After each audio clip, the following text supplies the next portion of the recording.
नमस्कार दोस्तों, आप सभी का एक बार फिर से बहुत बहुत स्वागत है रोथिंग्स अकाउंटेंसी क्लासेस पर। दोस्तों, आज मैं आप लोगों को बताऊंगा होल्डिंग कंपनी में इंटर कंपनी ओइंग क्या होता है, मतलब म्यूचुअल ओइंग, और साथ में अनरियलाइज्ड प्रॉफिट का ट्रीटमेंट कैसे आप लोग करेंगे। तो बने रहिए वीडियो में अंत तक। एक प्रैक्टिकल प्रॉब्लम मैं आप लोगों को सॉल्व करके दिखाऊंगा जिसमें कि आप लोगों का कॉन्सेप्ट पूरा क्लियर हो जाएगा। आगे बढ़ने से पहले दोस्तों, मेरा आप सभी से एक छोटा सा निवेदन है। अगर अभी तक आप लोगों ने मेरा चैनल को सब्सक्राइब नहीं किया है तो चैनल को सब्सक्राइब जरूर कर लीजिएगा, और साथ में जो बेल आइकॉन दिखाई दे रहा है उसे दबाना मत भूलिएगा, ताकि हर एक नए वीडियो का नोटिफिकेशन आप लोगों को मिलता रहे। वीडियो अगर अच्छा लगा तो इसे एक लाइक भी कीजिएगा, अपने दोस्तों को भी शेयर भी कीजिएगा, और कमेंट करना मत भूलिएगा। दोस्तों, मैंने होल्डिंग कंपनी के ऊपर ऑलरेडी 2 वीडियो बना दिया है। मेरा आप सभी से अनुरोध है, आप लोग दोनों वीडियो देख लीजिएगा। मेरा चैनल पे प्लेलिस्ट बना हुआ है कॉर्पोरेट अकाउंटिंग और एडवांस फाइनेंशियल अकाउंटिंग बोल के, तो दोनों उसमें आप लोगों को दोनों वीडियो मिल जाएगा, और दोनों वीडियो का लिंक मैं नीचे डिस्क्रिप्शन बॉक्स में भी दे दूंगा आप लोगों के सुविधा के लिए। आप लोग मुझे इंस्टाग्राम और फेसबुक पे भी फॉलो कर सकते हैं। मेरा इंस्टाग्राम और फेसबुक पेज का जो लिंक है मेरा चैनल पे दिया हुआ है, और आप लोगों की सुविधा के लिए मैं वीडियो का डिस्क्रिप्शन बॉक्स में भी दे दूंगा। तो चलिए दोस्तों, विलंब ना करते हुए सीधा आज के विषय की तरफ आगे बढ़ते हैं। तो होल्डिंग कंपनी क्या होता है, सब्सिडरी कंपनी क्या होता है, ये सब तो मैंने आप लोगों को बताया है। दूसरा वीडियो में मैंने आप लोगों को सिखाया था ट्रीटमेंट ऑफ फिक्टिशियस एसेट। तो आज का जो विषय है ये है ट्रीटमेंट ऑफ म्यूचुअल ओइंग, मतलब इंटर कंपनी ओइंग। अभी पहले मैं इंटर कंपनी ओइंग बताऊंगा, उसके बाद स्टॉक रिजर्व या फिर अनरियलाइज्ड प्रॉफिट।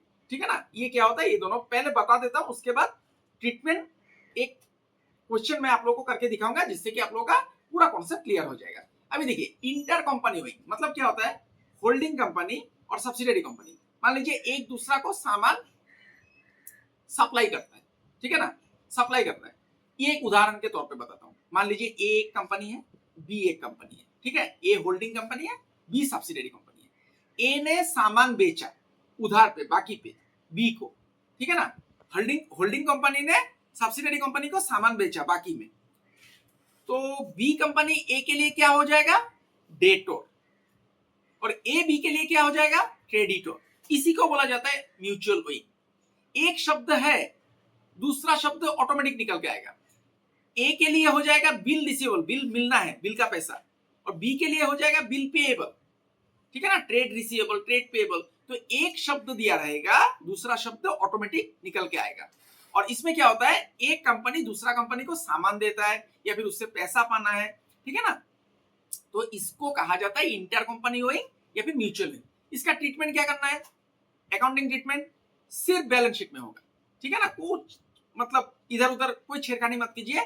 बैलेंस शीट में जो आइटम है, जैसे कि ए कंपनी ने बी को सामान बेचा, ए होल्डिंग कंपनी है, तो ए हो जाएगा बी के लिए क्रेडिटर और बी हो जाएगा ए के लिए डेटर। ठीक है ना, जब बैलेंस शीट आप लोग करेंगे, जितना अमाउंट दिया रहेगा, जितना अमाउंट ये म्यूचुअल ओइंग का दिया रहेगा, जो आइटम है उसके उससे माइनस कर दीजिए, बस इतना ही, लेस कर दीजिए। लायबिलिटी साइड पे भी माइनस कीजिए, एसेट साइड पे भी माइनस कर दीजिए। इतना ही है म्यूचुअल ओइंग का ट्रीटमेंट। ठीक है, क्लियर। उसके बाद अनरियलाइज्ड प्रॉफिट। अभी देखिए, होल्डिंग कंपनी अगर सब्सिडरी कंपनी को कोई सामान बेचता है, ठीक है ना, कुछ एक अमाउंट का सामान बेचता है, 5,000, 10,000, 20,000, कुछ भी। तो 31 मार्च जिस दिन, मान लीजिए 31 मार्च नहीं, जिस दिन अकाउंटिंग ईयर क्लोज होगा उस दिन तक अगर गोडाउन में, सब्सिडरी कंपनी का गोडाउन में पूरा सामान बेच दिया उसने, और होल्डिंग कंपनी ने सब्सिडरी कंपनी को प्रॉफिट में बेचा, ऐसा मान हुआ है मान लीजिए। ठीक है ना, होल्डिंग कंपनी ने सामान बेचा सब्सिडरी कंपनी को प्रॉफिट में, हो गया। At the end of the accounting year, जिस दिन अकाउंटिंग ईयर खत्म होगा उस दिन तक अगर गोडाउन में कोई सामान नहीं है तब ट्रीटमेंट करने का जरूरत नहीं है। लेकिन उस दिन अगर अनसोल्ड आइटम रह जाएगा, अनसोल्ड गुड्स, ठीक है, अनसोल्ड गुड्स अगर है गोडाउन में, तो उसमें क्या है, अनसोल्ड गुड्स के ऊपर प्रॉफिट लगा हुआ है, वो प्रॉफिट अनरियलाइज्ड प्रॉफिट बोला जाता है। मतलब अभी तक रियलाइज नहीं किया, सामान बेचा नहीं। ठीक है ना, सामान बेचा नहीं लेकिन उसमें प्रॉफिट घुसा हुआ है, तो उसको अनरियलाइज्ड प्रॉफिट कहा जाता है। उसके लिए एक रिजर्व क्रिएट करना पड़ता है, उसी को कहा जाता है स्टॉक रिजर्व। इसका ट्रीटमेंट क्या हो जाएगा, इसका ट्रीटमेंट होगा लायबिलिटी साइड में सरप्लस से, सरप्लस मतलब profit and loss account, surplus से आपको माइनस करना है, और एसेट साइड में स्टॉक से माइनस करना है, और कुछ नहीं करना है। सरप्लस से माइनस करना है, याद रखिए। लायबिलिटी साइड में सरप्लस से माइनस करना है और एसेट साइड में स्टॉक से माइनस करना है। और एक बात याद रखिएगा, जो परसेंटेज दिया रहेगा मतलब प्रॉफिट का 10%, 20% ऐसा कुछ दिया रहेगा, कुछ भी परसेंटेज अगर है उसमें देखिएगा ऑन कॉस्ट है या फिर ऑन सेल्स है। अगर ऑन सेल्स है, मान लीजिए 10% है, ठीक है ना, 10/100 मतलब 10/100 होगा परसेंटेज। ऑन सेल्स बोलने से अगर कॉस्ट प्लस बोलता है या फिर ऑन कॉस्ट बोलता है तब रेट बाय 100 प्लस रेट होता है। 10% अगर दिया हुआ है 10/100 प्लस 10 मतलब 10/110 हो जाएगा ऑन कॉस्ट बोलने से या फिर कॉस्ट प्लस बोलने से। लेकिन ऑन सेल्स बोलने से सीधा परसेंटेज कैलकुलेट कर दीजिए, ठीक है। तो म्यूचुअल ओइंग और ये अनरियलाइज्ड प्रॉफिट का दोनों का ट्रीटमेंट क्या होगा? म्यूचुअल ओइंग का कुछ नहीं करना है, सिर्फ बैलेंस शीट में करना है। लायबिलिटी साइड में भी जो आइटम है उससे माइनस करना है, एसेट साइड में भी उसी का रिलेटेड जो आइटम है उससे भी माइनस करना है। और ये जो अनरियलाइज्ड प्रॉफिट है स्टॉक रिजर्व, इसका भी ट्रीटमेंट बैलेंस शीट में करना है। एसेट साइड में स्टॉक से माइनस करना है, स्टॉक रिजर्व या फिर अनरियलाइज्ड प्रॉफिट बोल के लिख के, और लायबिलिटी साइड में सरप्लस से माइनस करना है, ठीक है। और परसेंटेज का ध्यान रखिए, ऑन कॉस्ट में है तो आपको रेट बाय 100 प्लस रेट करना है, ऑन सेल्स में है तो रेट बाय 100, ठीक है। तो ये ज्यादा बेहतर होगा। मैं आप लोगों को एक क्वेश्चन करके दिखाता हूं, इससे आप लोगों का कॉन्सेप्ट और ज्यादा क्लियर हो जाएगा, ठीक है। तो अभी मैं क्वेश्चन करने जा रहा हूं, तो कैमरा को मैं आग्रह करता हूं कॉपी की तरफ फोकस करने के लिए। तो देखिए दोस्तों, आप लोगों को समझाने के लिए मैंने एक क्वेश्चन लिख लिया है। इस क्वेश्चन का आप लोग पहले स्क्रीनशॉट ले लीजिए, ठीक है। फैन चल रहा है तो पेज थोड़ा इधर उधर उड़ सकता है, ठीक है ना, क्योंकि यहाँ पर बहुत गर्मी है तो फैन नहीं चला के वीडियो बनाना बहुत मुश्किल हो जाएगा, ठीक है। इसका पूरा स्क्रीनशॉट ले लीजिए। हो गया? अभी मैं समझाता हूँ आप लोगों को। देखिए, following are the ledger balances of H Limited and its subsidiary S Limited as at 31 March 2021। ये एक बैलेंस शीट दिया हुआ है एच लिमिटेड और एस लिमिटेड का, ठीक है ना। अभी कौन होल्डिंग है कौन सब्सिडियरी है यहाँ पर नहीं बताया। देखिए अभी ये तो हो गया। देखिए एसेट साइड में देखिए, एसेट साइड मतलब डेबिट बैलेंस। यहाँ पर देखिए 80% shares in S limited. H limited ने 80% शेयर लिया, किसका? एस लिमिटेड का। इसका मतलब एच लिमिटेड है होल्डिंग और सब्सिडरी है एस लिमिटेड। तो 80% एच ले लेगा तो 20% कौन लेगा? माइनॉरिटी लेगा, ठीक है ना। माइनॉरिटी इंटरेस्ट 20% है। उसके बाद नीचे क्या बोल रहा है, देखिए कब लिया ये सब बताया नहीं, अभी देखना पड़ेगा। Following additional information is provided to you. Surplus account of S Limited stood at 30,000 on 1 April. तो and where S general reserve has remain unchanged since that date. मतलब जिस दिन शेयर लिया या फिर 1 अप्रैल जिस दिन बिजनेस चालू हुआ मतलब शुरू हुआ, उसी दिन सरप्लस में 30,000 है और जनरल रिजर्व जैसा है 80,000 इसका उतना ही रहेगा, चेंज नहीं होगा। तो ये क्या हो गया? ये पूरा प्रॉफिट और जनरल रिजर्व का अमाउंट कहाँ जाएगा दोस्तों? कैपिटल प्रॉफिट में। ये मैंने आप लोगों को बताया था, ठीक है ना। ये मैंने आप लोगों को बताया था फर्स्ट वीडियो में, मैंने बता दिया था कि कैपिटल प्रॉफिट, रेवेन्यू प्रॉफिट ये सब क्या होता है। शेयर खरीदने का पहले या फिर ओपनिंग में अगर रिजर्व या फिर सरप्लस में कोई भी अमाउंट रहता है तो पूरा कैपिटल प्रॉफिट में जाता है, ठीक है ना। तो ये दोनों अमाउंट, ये जनरल रिजर्व का तो ये हमें बोला नहीं है, सब्सिडरी का आपको देखना है। ये देखिए 80,000 ये पूरा चला जाएगा कैपिटल प्रॉफिट में। उसके बाद देखिए क्या बोल रहा है, एच लिमिटेड एक्वायर्ड 80% शेयर। ये तो यहां से पता लग गया बैलेंस शीट से। 80% शेयर लिया कब? 1 अक्टूबर को, ठीक है, 2020 को 3,40,000 में 1 अक्टूबर को लिया। हो गया ना। तो देखिए बिजनेस कब शुरू हुआ? 31 मार्च का बैलेंस शीट है, तो 1 अप्रैल 2021 से बिजनेस शुरू हुआ। तो 1 अप्रैल से आप 1 अक्टूबर तक आइए। 1 अक्टूबर एक दिन छोड़ दीजिए, 30 सितंबर तक आइए। अप्रैल, मई, जून, जुलाई, अगस्त, सितंबर, 6 महीना। 6 महीना का हो गया, पूरा साल बिजनेस करेगा। पूरा साल का बिजनेस का 6 महीना हो जाएगा कैपिटल प्रॉफिट और 6 महीना हो जाएगा रेवेन्यू प्रॉफिट, ठीक है। उसके बाद देखिए आज का जो विषय है, आज का विषय क्या है? इंटर कंपनी ओइंग और स्टॉक रिजर्व या फिर अनरियलाइज्ड प्रॉफिट। देखिए यहां पर 3 नंबर एडजस्टमेंट में बोल रहा है, included in debtors of S limited is a sum of 10,000 due from H limited. S Limited का डेटोर में, डेटोर मतलब कस्टमर, यहाँ पर डेटोर तो लिखा हुआ है बैलेंस शीट में, है कि नहीं। ये देखिए डेटोर है 30,000 एस लिमिटेड का। इसमें एक 10,000 रुपया पाना है, किससे? एच लिमिटेड से। तो एच एस के लिए डेटोर, तो एस एच के लिए क्या हो जाएगा दोस्तों? क्रेडिटर, ऑटोमेटिक ट्रेड पेबल, पैसा देना है उसको, ट्रेड पेबल हो जाएगा। तो इसको कहा जाता है म्यूचुअल विंग, ठीक है ना। तो ये तो माइनस करना है, ठीक है, आपको डेटोर से भी माइनस करना है, और यहाँ पर क्रेडिटर नहीं लिखा है ट्रेड पेबल, तो ट्रेड पेबल से माइनस करना है। लेकिन ये जो सामान, ये जो पैसा पाना है, किस लिए मिलेगा उसको, क्योंकि उसने सामान बेचा था। देखिए बोल रहा है for good sold at A profit of 25% on cost price. ये देखिए बोल रहा है कि 10,000 रुपया जो पाना है, मिलना है उसको, ये क्यों मिलेगा, क्योंकि उसने सामान बेचा था एस लिमिटेड ने। किसको, एच को। कैसे बेचा था, 25% प्रॉफिट में।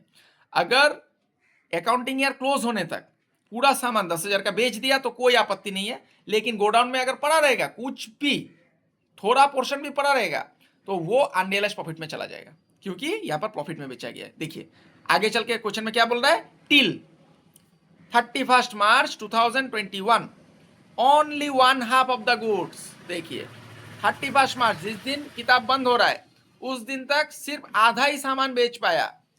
had been sold while the remaining goods were lying in the godowns of H Limited as on that date।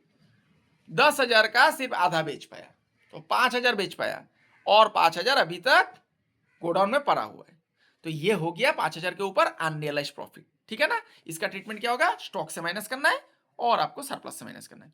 तो इसका वर्किंग नोट से कोई लेना देना नहीं है, सिर्फ बैलेंस शीट में होगा।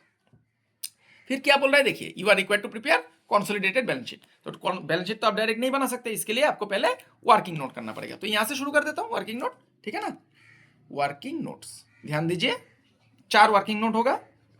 एक तो हो जाएगा कैपिटल प्रॉफिट, दूसरा हो जाएगा रेवेन्यू प्रॉफिट, तीसरा हो जाएगा determination of cost of control, उसके बाद आ जाएगा कैलकुलेशन ऑफ माइनॉरिटी इंटरेस्ट, ठीक है ना। तो पहला एनालिसिस ऑफ, ध्यान दीजिए क्वेश्चन की तरफ, ठीक है। एनालिसिस ऑफ बहुत ही आसान है दोस्तों, लेकिन टफ भी है। आसान भी है, टफ भी है, मैं दोनों बोलूंगा। अगर आप लोग प्रैक्टिस करेंगे तो परफेक्ट बन जाएगी। अगर आप लोग प्रैक्टिस नहीं करेंगे तो आप लोग के लिए इतना कठिन लगेगा ये चैप्टर, आप लोग सोच भी नहीं सकते, ठीक है ना। ये अंडर ग्रेजुएट कोर्सेज के लिए है, प्रोफेशनल कोर्सेज के लिए, सभी के लिए बहुत इंपॉर्टेंट चैप्टर है। इसको आप लोग बिल्कुल भी नजरअंदाज मत कीजिएगा, बहुत ध्यान से कीजिए, प्रैक्टिस कीजिए, ठीक है। तो कैपिटल प्रॉफिट में देखिए पहले क्या आएगा, सरप्लस में ऑलरेडी 30,000 रुपया है 1 अप्रैल को, ये तो पूरा आ जाएगा। जनरल रिजर्व भी उस दिन अनचेंज था, तो जनरल रिजर्व का अमाउंट भी पूरा आ जाएगा 80,000। तो दोनों को लिख दीजिए, balance of surplus as on 1.4.2020, ठीक है ना। कितना है, 30,000, ये 30,000 था देखिए, और जनरल रिजर्व 80,000 है, ठीक है ना। बैलेंस ऑफ जनरल रिजर्व,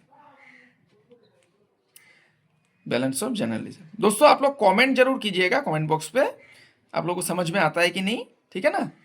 अगर समझ में नहीं आता है तो मुझे और थोड़ा मेहनत करना पड़ेगा आप लोगों को समझाने के लिए, और कोशिश करना पड़ेगा अच्छा से मैं समझा पाऊँ आप लोगों को, क्योंकि आप लोगों को समझाना ही मेरा काम है, ठीक है ना। तो आप लोग कमेंट जरूर कीजिए, कोई भी चीज़ अगर समझ में नहीं आता है तो कमेंट बॉक्स पे लिख दीजिएगा। मैं आगे जा करके अगर मुझसे कोई गलती हो रहा है तो मैं सुधारने का कोशिश करूंगा, या फिर समझाने में कोई मतलब ठीक से नहीं समझा पा रहा हूं तो उस पर भी मैं काम करूंगा। लेकिन आप लोग कमेंट जरूर कीजिएगा, ठीक है ना। 80,000 लिख देता हूं। अभी देखिए ये ओपनिंग बैलेंस हो गया। अभी देखिए उसने शेयर कब खरीदा था, 1 अक्टूबर को, तो 6 महीना का कैपिटल, 6 महीना का रेवेन्यू, ये तो मैंने आप लोगों को बता ही दिया कि ऐसे निकाला मैंने। 31 मार्च का बैलेंस शीट है, तो इसका मतलब 1 अप्रैल को बिजनेस शुरू हुआ और 1 अक्टूबर को शेयर ले रहा है, तो 1 अक्टूबर छोड़ दीजिए, अब 30 सितंबर तक चलिए। तो अप्रैल, मई, जून, जुलाई, अगस्त, सितंबर, 6 महीना हो गया कैपिटल, और हो गया अक्टूबर, नवंबर, दिसंबर, जनवरी, फरवरी, मार्च, 6 महीना हो गया रेवेन्यू प्रॉफिट। तो पूरा साल जितना कमाएगा उसका 6 महीना चला जाएगा कैपिटल में, 6 महीना चला जाएगा रेवेन्यू में। तो देखिए पूरा साल जो कमाता है उसका पैसा कहाँ रहता है, सरप्लस में। 60,000 है, पूरा साल 60,000 कमाया, लेकिन इस 60,000 में ओपनिंग का 30,000 घुसा हुआ है, इंक्लूडेड है, क्योंकि ये तो कैरी फॉरवर्ड होता है ना। एक साल का प्रॉफिट दूसरा साल में, एक साल का क्लोजिंग स्टॉक दूसरा साल का ओपनिंग स्टॉक होता है, वैसे ही लास्ट ईयर का जो प्रॉफिट है वो इस साल का ओपनिंग बैलेंस हो जाएगा। तो ये 30,000 भी इसमें घुसा हुआ है, 60 में 30,000 ओपनिंग का है, तो इसका मतलब पूरा साल कितना कमाया, सिर्फ 30,000 कमाया, उसी का 6 महीना जाएगा कैपिटल प्रॉफिट, 6 महीना जाएगा रेवेन्यू प्रॉफिट। तो देखिए प्रॉफिट फॉर 6 मंथ, ठीक है, 6 मंथ कितना हो जाएगा, माइनस करके दिखा देता हूं, ठीक है ना, 60,000 माइनस 30,000 हो गया। इसका 6 महीना करना है आपको, ठीक है। 30,000 का 6 महीना कितना हो जाएगा दोस्तों, 15,000। देखिए अभी और तो कुछ नहीं है, इसको क्लोज कर देता हूं। 80 30 कितना होता है, 1,10,000 और 15 1,25,000 हो गया। तो इसका आप लोग रुकिए, इसका स्क्रीनशॉट लेंगे, मैं नीचे रेवेन्यू प्रॉफिट भी कर देता हूं, यहाँ पे हो जाएगा जगह, एक साथ हो जाएगा, ठीक है ना। क्वेश्चन का तो आप लोगों ने लिया ही है, मैं आशा करता हूं। एनालिसिस ऑफ, देखिए प्लस में आने से प्रॉफिट होता है, माइनस में आने से लॉस, ये तो कॉमन सेंस का बात है। एनालिसिस ऑफ रेवेन्यू प्रॉफिट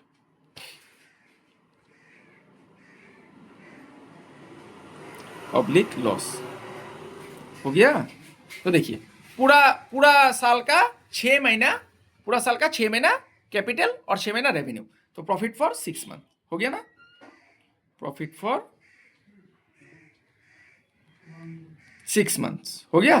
तो देखिए 60,000 पूरा साल का कमाई था, उसमें से 30,000 ओपनिंग का था, तो पूरा साल कितना कमाया, 30,000 ही कमाया। इसका 6 महीना चला गया कैपिटल में और 6 महीना आ गया रेवेन्यू में 15,000।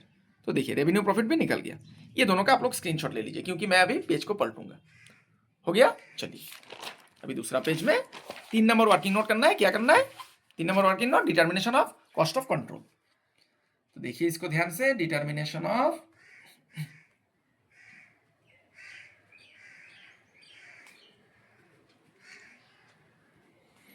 कॉस्ट ऑफ कंट्रोल, ठीक है। तो इसमें पहले क्या लिखना पड़ता है दोस्तों, कॉस्ट ऑफ इन्वेस्टमेंट। तो देखिए होल्डिंग कंपनी सब्सिडरी का शेयर खरीदेगा, कितना में खरीदेगा, यहाँ पर बैलेंस शीट में दिया हुआ है 3,40,000, और एडजस्टमेंट में भी दिया हुआ है, देखिए 3,40,000।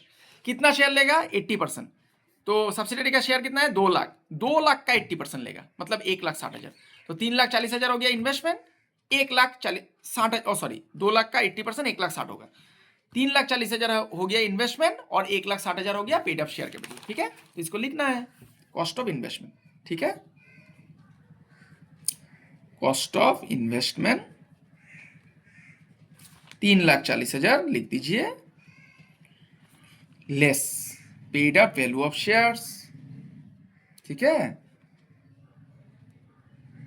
Paid up value of shares ये लिख दीजिए। ये कितना है दोस्तों, 2 लाख का 80% होगा, क्योंकि 80% शेयर लिया है, हो गया ना, 1,60,000। अभी और क्या चीज आएगा यहाँ पर, ये मैंने आप लोगों को पहला वीडियो में बताया था, कैपिटल प्रॉफिट का होल्डिंग का शेयर आता है। तो कैपिटल प्रॉफिट कितना निकला, 1,25,000, इसका 80% आएगा, क्योंकि 80% है होल्डिंग का परसेंटेज, ठीक है ना। Less share in capital, loss होने से प्लस होता है, कैपिटल प्रॉफिट माइनस होगा, शेयर इन कैपिटल प्रॉफिट हो गया।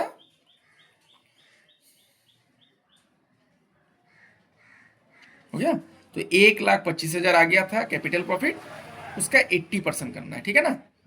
80% कितना हो जाएगा इसका 80%, रुकिए हिसाब कर लेता हूँ। 12,500, ये होता है 25,000, 2 में 4 में 1,00,000 हो जाएगा, ठीक है ना, 1,00,000 रुपये। कैलकुलेटर का इस्तेमाल नहीं कर रहा हूँ मैं, ऐसे कर दी, ठीक है ना। तो देखिए ये दोनों को जोड़ दीजिए, 2,60,000 हो रहा है। आप लोग परीक्षा में कैलकुलेटर का इस्तेमाल कीजिएगा, क्योंकि ये अंडर ग्रेजुएट कोर्सेज का है, प्रोफेशनल कोर्सेज का है, तो आप लोगों को कैलकुलेटर इस्तेमाल करने का अनुमति रहेगा, ठीक है ना। तो आप लोग चिंता मत कीजिए। हो गया दोस्तों, तो इससे इसको माइनस कर दीजिए, 3,40,000 से, ये तो माइनस है, ठीक है ना। 2,60,000 कितना आ गया, 80,000 हो गया, 80,000 हो गया। ये प्लस में आया, प्लस में आने से क्या लिखना पड़ता है, गुडविल, माइनस में आने से क्या लिखना पड़ता है, कैपिटल रिजर्व। तो ये हो गया तीसरा वर्किंग नोट। चौथा कर रहा हूं मैं, calculation of minority interest.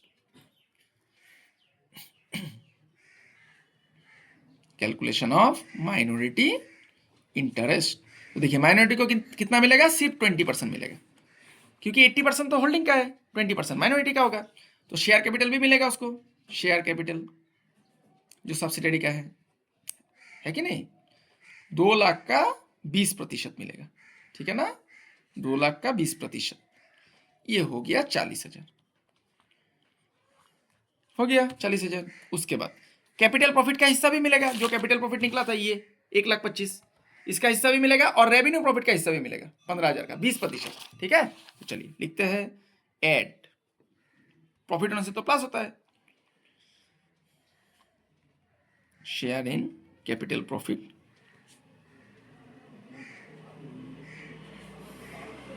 $1,25,000,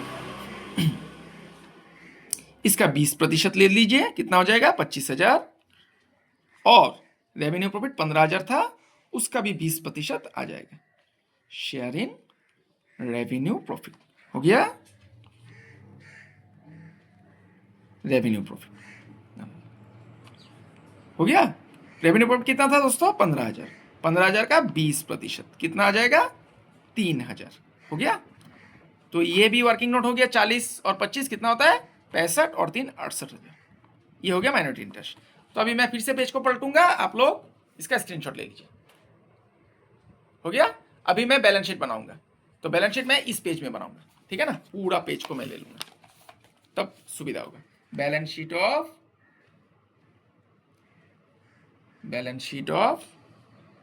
H Limited and its subsidiary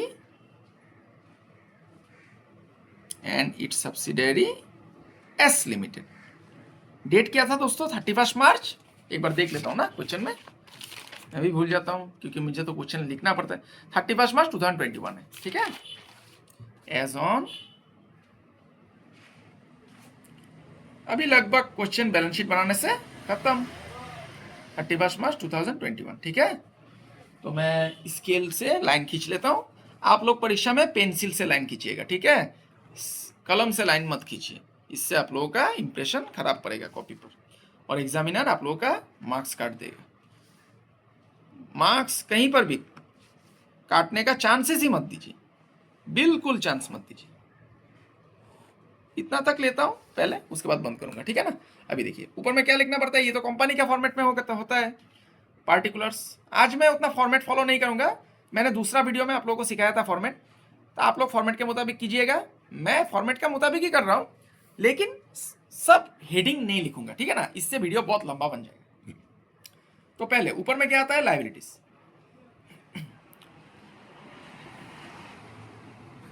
question देखिए, क्वेश्चन में होल्डिंग कंपनी का देखिएगा, ठीक है ना, होल्डिंग सब्सिडियरी दोनों ही देखिए, दोनों का बैलेंस शीट देखिए। अगर कोई भी आइटम वर्किंग नोट में हो गया तो उसको छोड़ देना पड़ेगा, और कोई आइटम अगर नहीं हुआ तो दोनों प्लस होके आ जाएगा, ठीक है। तो फुल्ली पेड इक्विटी शेयर देखिए 6 लाख होल्डिंग का है, और ये 2 लाख हम लोगों ने क्या किया था, देखिए 2 लाख हम लोगों ने किया था, इस 2 लाख का 1,60,000 यहां पर दे दिया और 40,000 यहां पर दे दिया, तो सिर्फ ये होल्डिंग कंपनी का ही शेयर आएगा 6 लाख। इसको लिख दीजिए इक्विटी शेयर कैपिटल, इतना लिखने से हो जाएगा, इक्विटी शेयर कैपिटल हो गया 6 लाख। चलिए हो गया। उसके बाद जनरल रिजर्व, ये 3,40,000 तो आएगा, ये 80,000 हम लोगों ने क्या किया था, देखिए ओपनिंग में हम लोगों ने कैपिटल जो प्रॉफिट निकाला था उसमें 80,000 दे दिए थे, तो ये तो नहीं आएगा, इसको छोड़ दीजिए, 3,40,000 देना है, ठीक है। देखिए कितना आसान है, टेक्निक जान जाएंगे ना तो बहुत आसान है प्रैक्टिकल प्रॉब्लम, इसमें बिल्कुल घबराइए मत, और मैं तो हूं ही आप लोगों के साथ, आप लोगों का दोस्त है आप लोगों की मदद के लिए, बिल्कुल घबराइए मत। कमेंट कर दीजिए, लिख दीजिए कमेंट बॉक्स पे, मैं जिस पे भी आप लोगों का डाउट रहता है, परेशानी होता है सॉल्व करने में, उसके ऊपर मैं वीडियो बना दूंगा, ठीक है। चलिए तीसरा आइटम सरप्लस, 1 लाख तो आएगा, ये 60,000 हम लोगों ने क्या किया था, देखिए 60,000 का 30,000 तो ओपनिंग में था, ये हम लोगों ने लिख दिया, और जो बाकी 30,000 बचा था उसका हम लोगों ने कैपिटल प्रॉफिट और रेवेन्यू प्रॉफिट दोनों में बांट दिया 15-15, तो ये 60,000 गया, इसका कोई मतलब नहीं है। 1 लाख आएगा और साथ में क्या आएगा दोस्तों, साथ में रेवेन्यू प्रॉफिट का होल्डिंग का शेयर आएगा, ठीक है। जैसे कि कैपिटल प्रॉफिट का होल्डिंग का शेयर कॉस्ट ऑफ कंट्रोल में आता है, वैसे रेवेन्यू प्रॉफिट का होल्डिंग का शेयर सरप्लस के साथ आता है, तो सरप्लस में लिखिए पहले। इसमें और भी चीज है, अनरियलाइज्ड प्रॉफिट भी है, ये मैंने अभी आज का जो विषय है सरप्लस, इसमें कितना है होल्डिंग का, कितना है देख लीजिए 1 लाख, ठीक है ना, 1 लाख हो गया होल्डिंग का, और प्लस करना है आपको क्या, रेवेन्यू प्रॉफिट का होल्डिंग का शेयर। रेवेन्यू प्रॉफिट कितना था 15,000, 15,000 का 80% है होल्डिंग, ठीक है ना, 15,000 का 80% कितना हो जाएगा 12,000, तो दोनों मिला के हो गया 1,12,000, हो गया। अभी देखिए आज का जो विषय है, इंटर कंपनी ओइंग तो हो ही जाएगा, वो तो डेटोर और ट्रेड पेबल से करना है। लेकिन 10,000 का जो सामान था ये पूरा अगर बेच देता, प्रॉफिट में बेचा था तो पूरा अगर बेच देता तो कोई दिक्कत नहीं था, लेकिन इसका सिर्फ आधा ही बेच पाया, मतलब 5,000 का सामान बेच पाया, और 5,000 अभी तक गोडाउन में है। तो अगर सामान पड़ा हुआ रहता है, होल्डिंग, कोई भी कंपनी होल्डिंग या सब्सिडरी एक दूसरे को अगर प्रॉफिट में सामान बेचता है और अंत में जाके वो अगर सामान बेच नहीं पाता है, बाहर वालों को गोडाउन में पड़ा रहता है, तो उसको अनरियलाइज्ड प्रॉफिट बोला जाता है। ठीक है ना। इसका ट्रीटमेंट किसके साथ करना है? सरप्लस के साथ करना है, सरप्लस के साथ माइनस करना है और स्टॉक के साथ करना है एसेट साइड में। तो यहां पर भी होगा 5,000 के ऊपर, ये कॉस्ट प्राइस में बोला है तो 25/125 होगा। ठीक है ना। चलिए लिखिए, less unrealised profit, unrealised profit हो गया। तो 5,000 का सामान नहीं बेच पाया, रेट है 25। अगर सेल्स बोलता तो 25/100 होता, लेकिन यहां पर कॉस्ट बोल रहा है 25/100 + 25 मतलब 125। ठीक है। तो ये हो जाएगा 1,000 कैलकुलेशन करने से। इसको माइनस कर दीजिए और बाहर लिख दीजिए 1,11,000 हो गया। अभी चलिए चौथा आइटम, चौथा नहीं, हाँ ये चौथा आइटम, ट्रेड पेबल। ये तो दोनों ही आ जाएगा। ठीक है ना, 70 + 35। लेकिन इसमें क्या है, इंटर कंपनी होइंग है, ये डेटोर में घुसा हुआ है 10,000। तो एस लिमिटेड के लिए डेटोर है, एच के लिए क्या हो जाएगा, ट्रेड पेबल, पैसा देना है उसको। ठीक है ना। क्रेडिटर होता है, लेकिन यहाँ पर क्रेडिटर नहीं लिखा है, ट्रेड पेबल होगा, पैसा देना है। तो ये म्यूचुअल होंगे। ये क्या करना है, ट्रेड पेबल से भी आपको माइनस करना है और डेटोर से भी माइनस करना है 10,000 रुपये। ठीक है। चलिए देखिए, ट्रेड पेबल, ट्रेड पेबल्स, यही दोनों आज का विषय है, इंटर कंपनी ओइंग और अनरियलाइज्ड प्रॉफिट। ठीक है ना। ये कितना है दोस्तों, 70,000 और 35,000। ठीक है ना। 70,000 + 35,000 दोनों को जोड़ दीजिए, 1,05,000 लेस कर दीजिए म्यूचुअल ओइंग बोल के, या फिर इंटर कंपनी ओइंग भी आप लोग लिख सकते हैं। ये म्यूचुअल ओइंग है, हाँ ये एम है, म्यूचुअल ओइंग। ये 10,000 रुपया जो बेचा था सामान, एक के लिए डेटोर दूसरा के लिए क्रेडिटर मतलब ट्रेड पेबल, इसको माइनस कर दीजिए, हो गया 95,000। तो अभी तो लायबिलिटी साइड में लगभग सभी हो गया, सब कुछ हो गया। ठीक है ना। और यहाँ पर वर्किंग नोट में देखूंगा कुछ है कि नहीं, नहीं है यहाँ पर, नहीं है। हाँ एक चीज बच गया, माइनॉरिटी इंटरेस्ट 68,000, इसको लिखना है, माइनॉरिटी इंटरेस्ट हो गया 68,000। तो लायबिलिटी साइड कंप्लीट, बाद में देखूंगा प्लस करके मिल रहा है कि नहीं। अभी नीचे एसेट।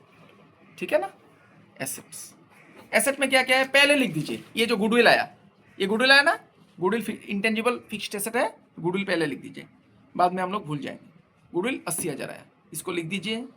उसके बाद देखिए क्या क्या है, मशीनरी, इसका कोई हम लोगों ने शेरखनी तो नहीं किया था वर्किंग नोट में, तो ये दोनों आ जाएगा, 3,90,000 1,35,000 दोनों को लिख दीजिए, 3,90,000 और 1,35,000 मशीनरी हो गया।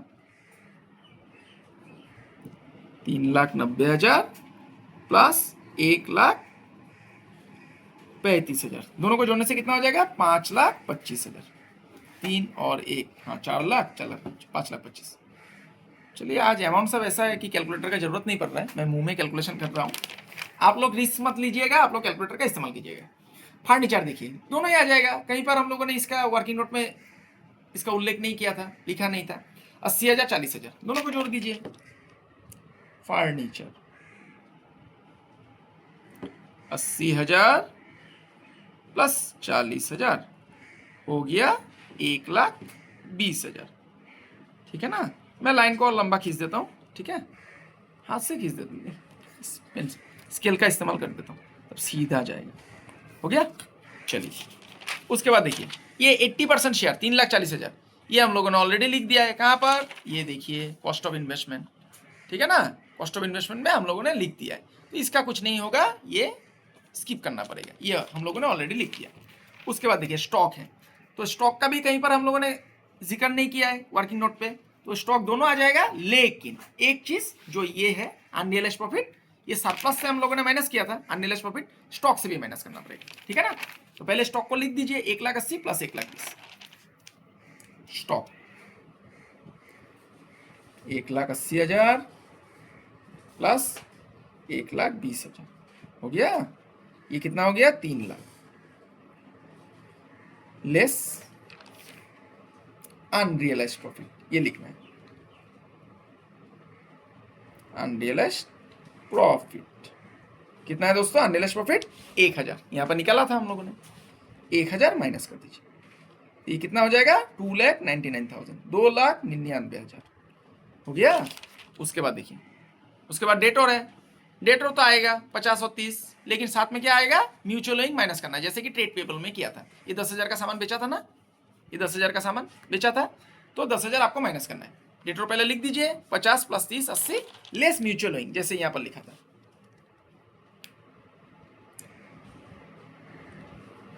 50,000 + 30,000 हो गया 80,000 less mutual owing. Mutual owing कितना है दोस्तों 10,000 माइनस कर दीजिए, कितना आसान है देखिए 70,000 हो गया। उसके बाद और क्या है कैश एट बैंक, ये तो दोनों ही आ जाएगा 70,000 और 50,000 कैश एट बैंक, ठीक है, इसको लिख दीजिए कैश एट बैंक 70 + 50। तो देखिए एसेट साइड भी हो गया सब कुछ 70 + 50, ठीक है ना, तो 1,20,000 हो जाएगा ये, ठीक है। अभी देखिए दोनों साइड हो गया, सब आइटम हम लोगों ने लिख दिया, अभी प्लस करने से इक्वल आना पड़ेगा, तो मैं अभी कैलकुलेटर का इस्तेमाल कर लूंगा, ठीक है। कैलकुलेटर निकाल दिया, ठीक है। तो पहले मैं लायबिलिटी साइड को प्लस करूंगा, कितना है 6 लाख, 6 लाख प्लस 3,40,000 3,40,000 प्लस 1,11,000, ठीक है। कैलकुलेटर की तरफ भी ध्यान दीजिए, कॉपी की तरफ भी ध्यान दीजिए, प्लस 95,000 प्लस 68,000, तो ये आ गया दोस्तों 12,14,000, ठीक है। लिख देता हूँ 12,14,000 आना ही चाहिए, क्योंकि हम लोगों ने सब कुछ सही किया है। 12,14,000 लिख दिया, अभी एसेट साइड को जोड़ूंगा, ठीक है ना, ये 12,14,000 आ गया, ठीक है। लायबिलिटी साइड जोड़ के 12,14,000 है, अभी एसेट साइड को जोड़ूंगा, देखिए 80,000 प्लस 5,25,000 प्लस 1,20,000 प्लस 2,99,000 फिर 70,000, ठीक है। उसके बाद 1,20,000, देखिए 12,14,000 दोनों साइड मैच कर गए, ठीक है ना, ये भी 12,14,000 और ये भी 12,14,000 आ गया, तो सही है हम लोगों का, ठीक है ना। सभी वर्किंग नोट सब कुछ सही हुआ है, इसका स्क्रीनशॉट ले लीजिए पूरा बैलेंस शीट का। चलिए, तो आशा करता हूं दोस्तों आज का क्लास आप लोगों को समझ में आया है। आज मैंने आप लोगों को स्टॉक रिजर्व मतलब अनरियलाइज्ड प्रॉफिट और इंटर कंपनी ओइंग मतलब एक कंपनी दूसरा कंपनी को अगर सामान ट्रांसफर करता है तो इसका ट्रीटमेंट क्या होगा ये बताया है, ठीक है ना। ये थोड़ा एडवांस लेवल का क्वेश्चन था, आज जो मैंने क्वेश्चन किया है इसको आप लोग ज्यादा से ज्यादा प्रैक्टिस कीजिए। अगला वीडियो में मैं और एक नए टॉपिक के ऊपर वीडियो बनाऊंगा, तो तब तक के लिए बने रहिए मेरे साथ। मैं ईश्वर से प्रार्थना करता हूं आप सभी स्वस्थ रहे, सुरक्षित रहे और खुश रहे। आज के लिए इतने दोस्तों, बहुत बहुत धन्यवाद।